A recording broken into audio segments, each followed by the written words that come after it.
दोस्तों नमस्कार। VK knowledge electrical में आप सभी का स्वागत है। दोस्तों यदि आप आईटीआई सेकेंड ईयर के एग्ज़ाम देने वाले हैं तो ये वीडियो आपके लिए इम्पोर्टेंट हो सकता है। वर्कशॉप कैलकुलेशन एंड साइंस के इसमें महत्वपूर्ण क्वेश्चन हमने दिए हैं। सभी क्वेश्चन को लास्ट तक आप ज़रूर देखें।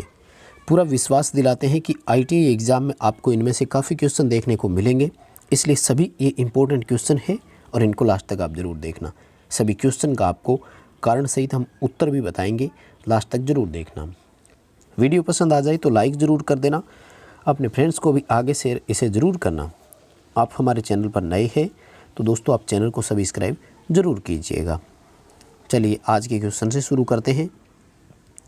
हमारा नंबर 1 आज का क्वेश्चन है कि किसी भी गतिमान वस्तु के विरुद्ध घर्षण बल की दिशा कैसी होगी। दोस्तों ध्यान रखना, कोई भी गतिमान वस्तु या गतिमान यदि इंसान भी है ना, तो ध्यान रखें घर्षण जो होता है वो हमेशा उस वस्तु के विपरीत दिशा में लगता है और तभी चलना संभव हो पाता है। हम ध्यान रखें ज़मीन को अपने पैर से पीछे की ओर खिसकाते हैं तब घर्षण बल लगता है और उसी के फलस्वरूप हम चलना संभव होता है या हम चल पाते हैं। तो किसी भी गतिमान वस्तु के हमेशा यदि अगेंस्ट बात की जाए तो घर्षण बल हमेशा उसके अगेंस्ट ही होता है, हमेशा वस्तु के विपरीत ही होगा। डी ऑप्शन की ओर हमें इसमें जाना है। अगला हमारा सवाल है कि निम्न में से कौन सा एक वाहन और सड़क के बीच कार्यरत है यदि वाहन सड़क पर चलने को तैयार है।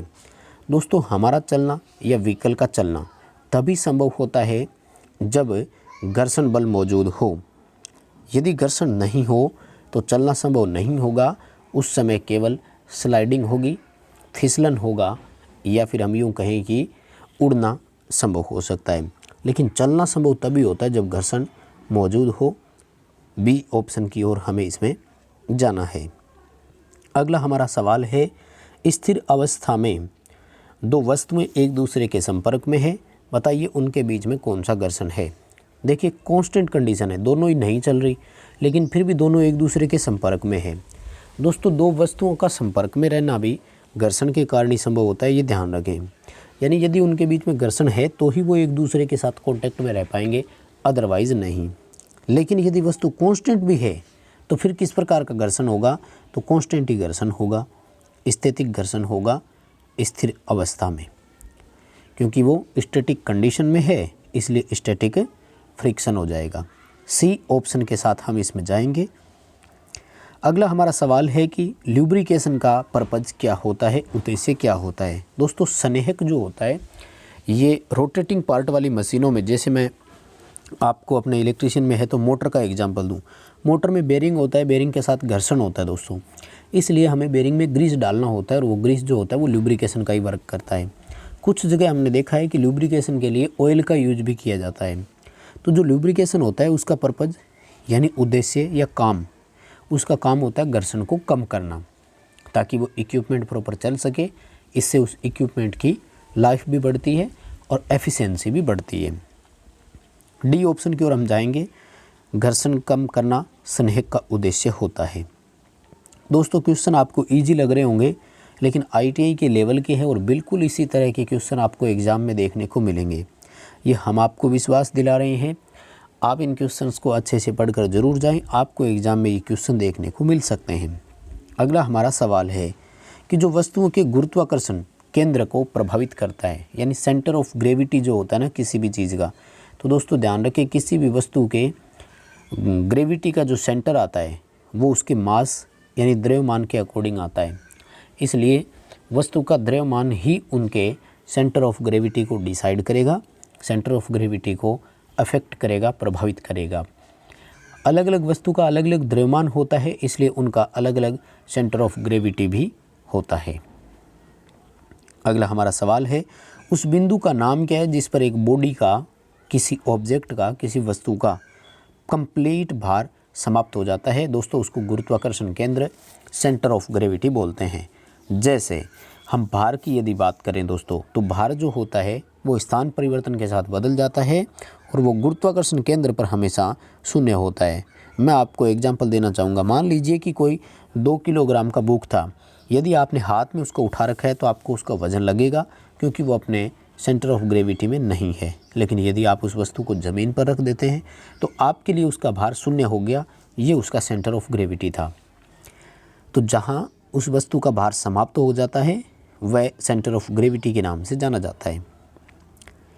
अगला हमारा सवाल है कि किसी भी प्रत्यास्थ सामग्री के लिए अधिकतम स्वीकृत स्ट्रेच कितना होता है। कोई इलास्टिक मटेरियल है, कोई भी, जैसे रबर बैंड का एग्जांपल आप ले सकते हो, तो इसके 300% तक जो है वो एक्सेप्टेबल स्ट्रेच होती है, हम उसको 300% तक खींच सकते हैं।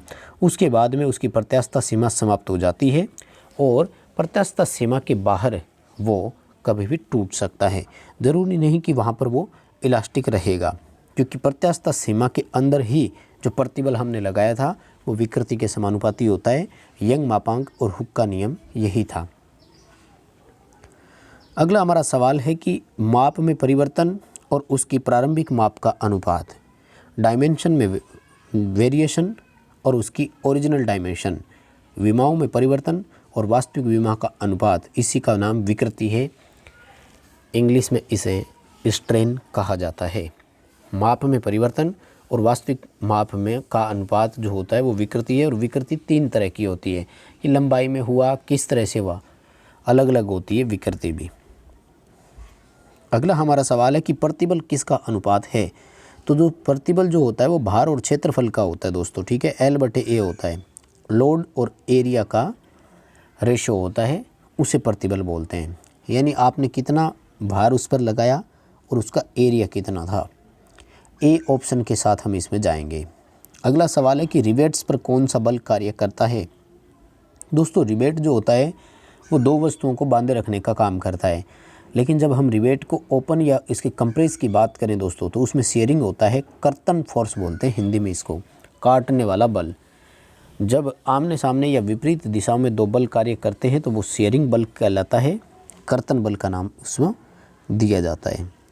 बी ऑप्शन के साथ हमें इसमें जाना है, शेयरिंग फोर्स कहलाएगा। अगला हमारा सवाल है कि प्रतिबल और विकृति का अनुपात क्या कहलाता है। तो इसे ही यंग मापांक या यंग मॉडुलस कहा गया है।